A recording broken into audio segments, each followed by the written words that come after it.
America needs to be contained. Their people and their politicians are unstable. Their system is corrupt and cruel. The private sector has usurped their power as a nation, and they're already being sidelined. I mean, did you see how Vladimir Putin was welcomed in the UAE and in Saudi Arabia? It was positively triumphant. It was a deliberately ostentatious display of pomp and splendor.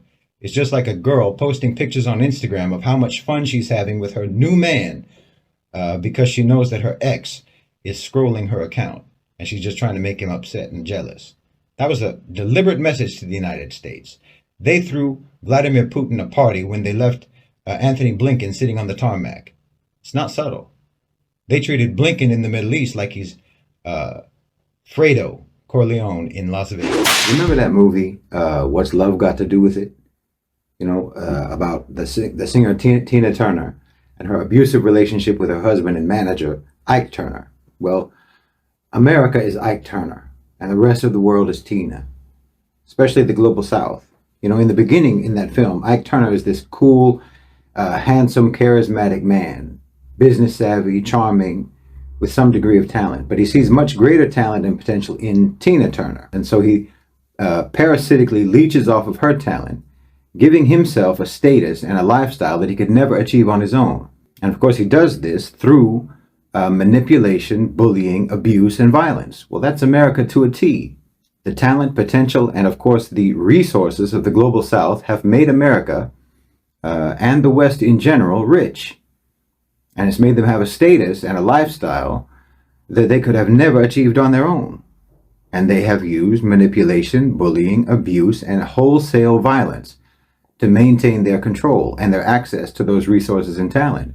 And just like in the film, Tina Turner starts off with a high opinion of Ike, just like the global South used to have a high opinion of of America and the West. They believed that they were civilized and advanced, efficient, talented, savvy, and so on, cool and charismatic. There's a tremendous amount of goodwill towards the United States and towards the West, in spite of the continuous abuse and domineering control.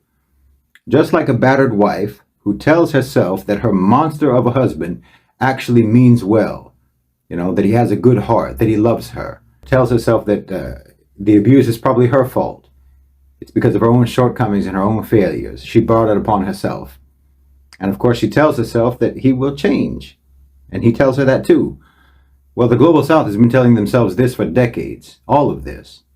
Because again, just like in an abusive relationship, America knows how to say the right things.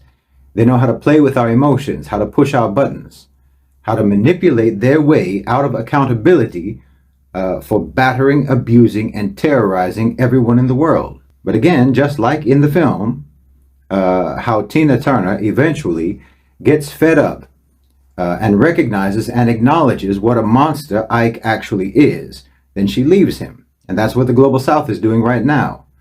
We are witnessing and living through that divorce. And just like it was for her, and just like it is for any abused wife escaping an abusive husband, it's a dangerous thing to do.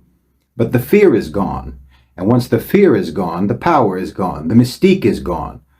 Because everyone is realizing that the mystique actually only continued to have any influence because it was backed by the threat of violence. We were convincing ourselves that the brutality of the West, of the United States, was out of character. But finally, the whole world can see that no, it isn't out of character. Brutality is their defining characteristic. Now, no one sees any charm. No one sees any sophistication. No one sees any charisma. All the hype has evaporated, and everyone can see what they really are.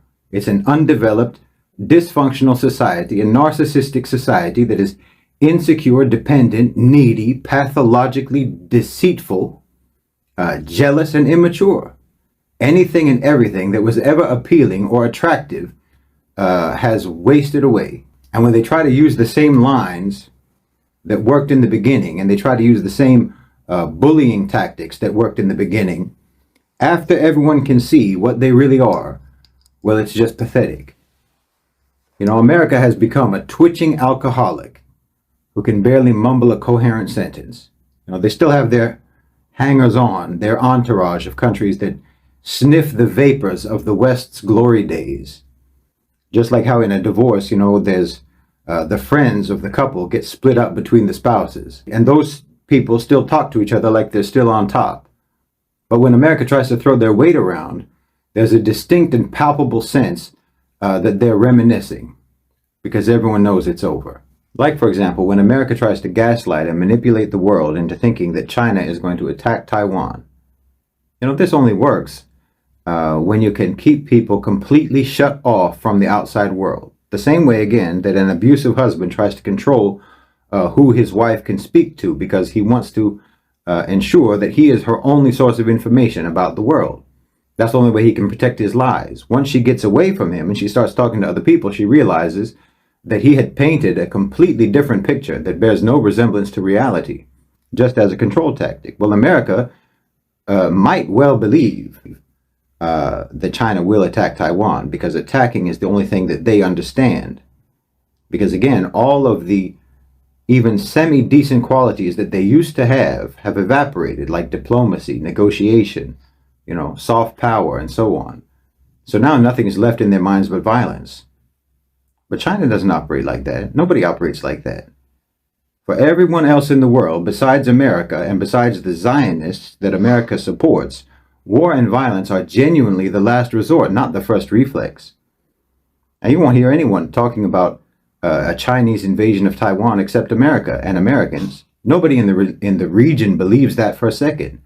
No one poses a military threat to Taiwan except America. If anything violent happens in the region, everyone is going to know who the perpetrator is. It will be Ike. It'll be America, like it always is.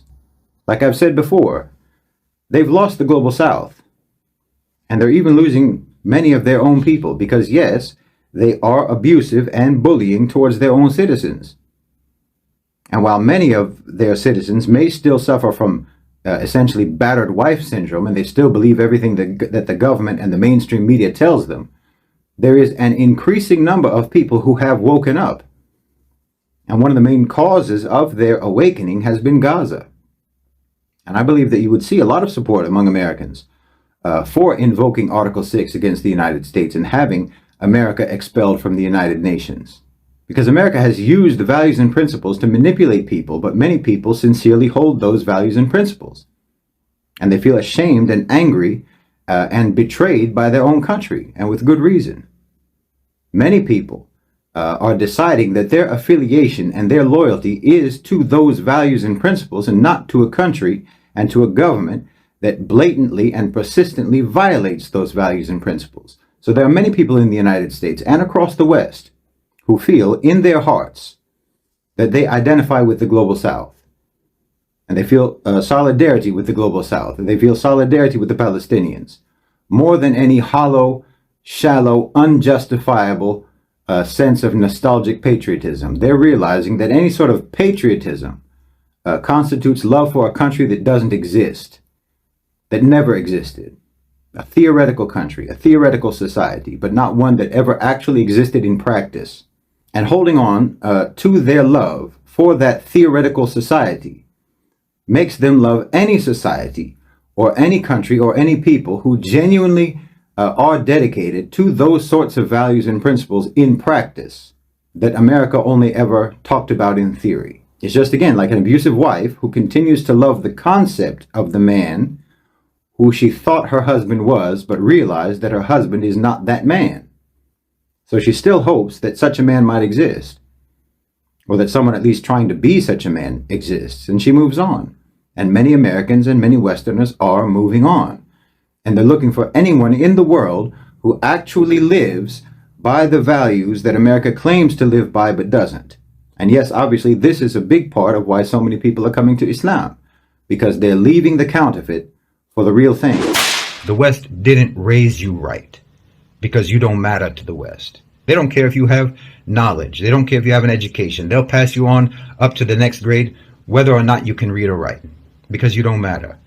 Every day of your life, your civilization all around you is shouting at you in a million different voices that you don't matter. You're just a replaceable cog in the machine.